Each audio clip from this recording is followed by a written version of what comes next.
Avengers டூம்ஸ்டேல ஒன்னு இல்ல ரெண்டு இல்ல மூணு வேற வேற யூனிவர்ஸும் ஒரே நேரத்துல ஒன்னோட ஒன்னு மோதிக்க போகுது. இதுக்கான ஹிண்ட் அவெஞ்சர்ஸ் டூம்ஸ்டே ட்ரெய்லரே நமக்கு கிடைக்குது. அவெஞ்சர்ஸ் டூம்ஸ்டே ட்ரெய்லரு புது அவெஞ்சர்ஸ் காட்டும் போது அவங்க ஸ்கிரீனை கொஞ்சம் கவனிக்க பாருங்க. இங்க 28 நிமிஷம் டைமர் ஒன்னு இருக்கு. இதுல மூணு வேற வேற யூனிவர்ஸோட ஏத்துவம் ஒன்னோட ஒன்னு மோதுறத நீங்க பார்க்கலாம்.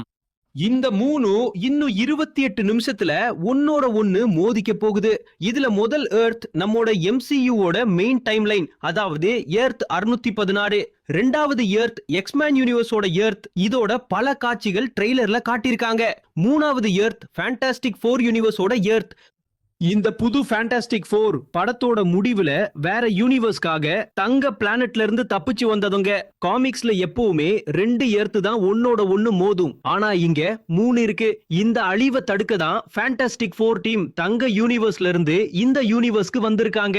இந்த முதல்ல தடுக்க நம்மோட புது அவெஞ்சர்ஸ் டீம் ஷாங்சியோட சேர்ந்து எக்ஸ்மன் யூனிவர்ஸ்க்கு போவாங்க. ஆனா என்ன நடந்தாலும் இந்த 3 எர்த்துல ஏதாவது 2 எர்த் நிச்சயம் அழியும். அதோட காட்டிய ட்ரெய்லரோட முதல் சீன்லயே காட்டிட்டாங்க. சார்ல்ஸ் ஜேக்ஸ்வர் இந்த சீன்ல ஒரு எர்த் அழியறத பார்த்துட்டு இருக்காரு. சரி, இந்த 3 எர்த்துல எது பலியாகும்னு நீங்க நினைக்கிறீங்க? எனக்கு கமெண்ட்ல சொல்லுங்க.